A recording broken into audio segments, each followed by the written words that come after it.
On a rainy afternoon in Paris, June 12, 2010, the city wore a heavy grey cloak. The sky pressed low over the rooftops, and the rhythmic patter of rain on the streets seemed to hush the usual city bustle. On the elevated tracks of Metro Line 6, between the stations Glacière and Corvisart, a little boy of about 7 wandered alone, moving from carriage to carriage. His small, dirt-stained hands clutched a broken music box, his most precious possession, and perhaps the last remnant of what he called home. His shirt was torn at the shoulder, and his sneakers, 2 sizes too large, slapped awkwardly against the metallic floor. Most passengers averted their gaze, uncomfortable or unwilling to engage. Some frowned, others shifted uneasily in their seats, but no one approached. The boy, whose name was Louis, though he could not remember it just then, looked around as if searching for something familiar. But everything was foreign, every face a stranger, every stop a new uncertainty. Each time the train doors opened and closed, they seemed to offer a silent promise of rescue, a promise broken again and again as the boy remained alone. That morning, as Paris awoke to the sound of rain and drumming on cobblestones, a woman in a cramped apartment on Rue de Tolbiac packed a child's backpack in haste. She stuffed it with small clothes, a thin blanket, and the battered music box. Her hands trembled as she worked. The boy, still groggy from sleep, watched her without understanding. He could not know that this would be his last day in that home, nor that the city outside, bustling with tourists and families, would soon become a labyrinth with no exit. For most, June in Paris is a time of anticipation. The approach of summer fills the streets with laughter. Shop windows gleam with sales, and parks overflow with picnics and games. But for Louis, the city was a maze of fear and confusion. The only certainty was the music box in his grip, a fragile bridge to the warmth and safety he'd lost. When the train stopped once more, Louis stepped out. The station was cavernous and empty, the walls slick with moisture that echoed his footsteps. He sat on a cold bench, cradling the music box. Its painted lid, once adorned with golden balloons, was chipped and faded. When he wound the key, the melody emerged warped and broken, as if time itself had worn away the song. Hours slipped by. Eventually, railway guards noticed the solitary child. They brought him to a small security room, and each offered him food and a blanket. Louis accepted the meal without a word, eyes cast down. Each time someone asked his name, he hugged the music box tighter, retreating into silence. Elsewhere in Paris, the woman who had left him behind hurried through unfamiliar streets, carrying an old suitcase and a crumpled letter in her pocket. Her face was drawn, her eyes red-rimmed. She knew she could not return. The decision she'd made would haunt her, but in her desperate mind, it seemed the only way to save her son.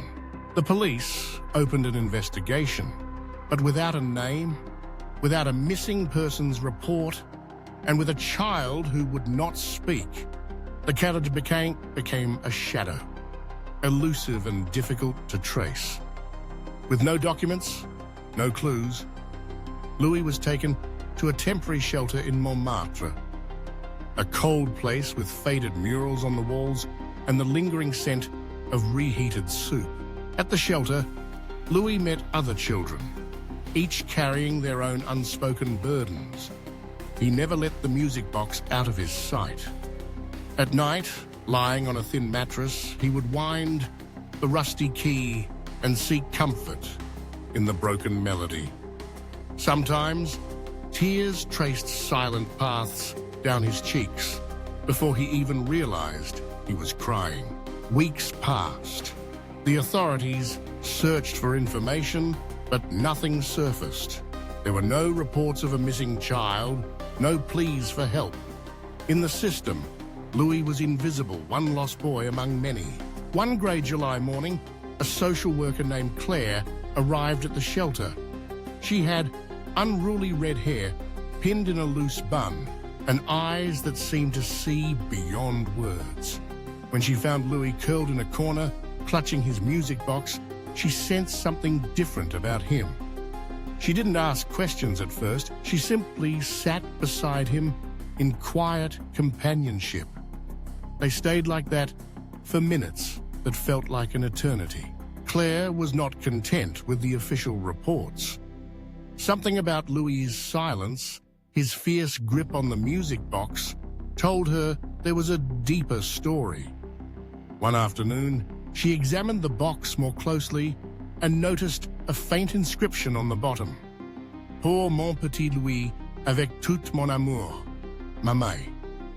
For my little Louis, with all my love, Mummy. It was the first real clue.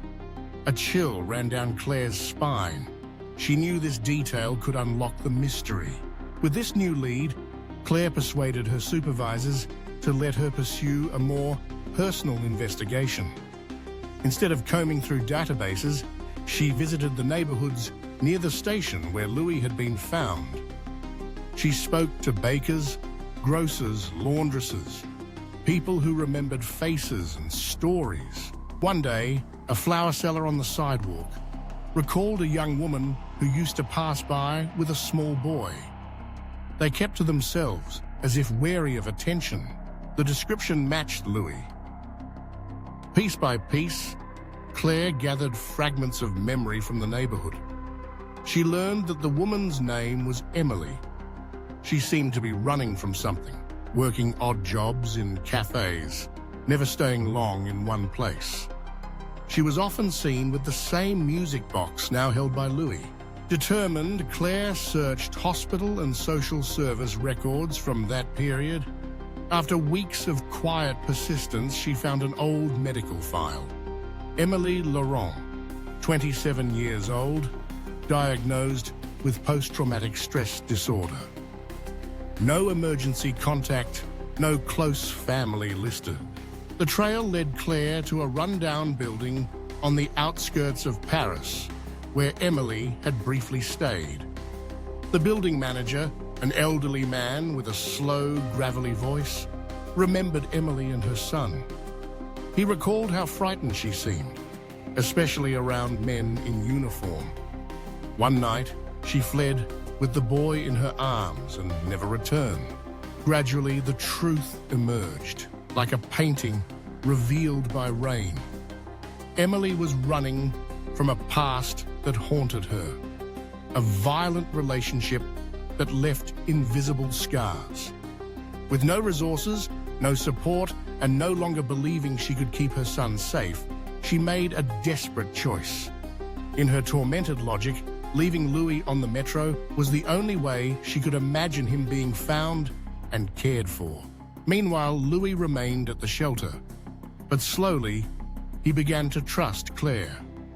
One day, he pointed to the music box and whispered the first word she'd ever heard from him. Mamie. That single word strengthened her resolve. Claire moved mountains to find Emily. She placed discreet notices, contacted women's shelters, and spoke with advocacy groups. It was a slow, painful search with no guarantees. Then, one October morning, Claire received a call. A battered woman, using the name Emily Laurent, had sought refuge at a local shelter. Claire rushed there and found Emily sitting in a corner, arms wrapped around herself, eyes hollow. At first, Emily refused to speak of her son. She seemed convinced he was lost forever. But when Claire produced the music box, Emily broke down. Through tears, she confessed everything. The violence she had endured, the constant fear, the unbearable guilt of abandoning her child. She believed she had saved Louis by leaving him, though it shattered her heart. Gently, Claire explained that Louis was safe, but needed her. She mourned that the road ahead would be hard. Legal processes, emotional healing, but that there was still time to rebuild what fear had broken. In the months that followed, Emily underwent intensive therapy and a complex legal review. Claire was there at every step, a steady presence. Louis too began to blossom. He smiled again, small tentative smiles, but real ones. On a cold December afternoon, in a small room at the shelter, Louis saw Emily again. He hesitated, uncertain. Then, as she pulled the rusty key from her pocket and wound the music box, the familiar imperfect melody filled the air. Louis ran into her arms. In that embrace, the music box no longer seemed broken. Its song became a promise renewed, not of perfection, but of love. Months later, Emily and Louis started anew in a modest apartment near Canal Saint-Martin. Life was still hard, full of daily challenges, but now they faced them together. Louis returned to school and discovered a love of drawing.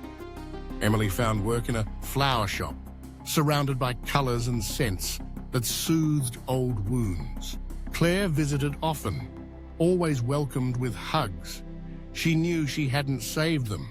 She had simply shown them that even in the depths of fear and pain, there are paths home. The story of Louise and Emily is proof that love can be rebuilt from ruins, that forgiveness is possible even when guilt feels unbearable, and that, even on the darkest days, there is always a light waiting to be kindled.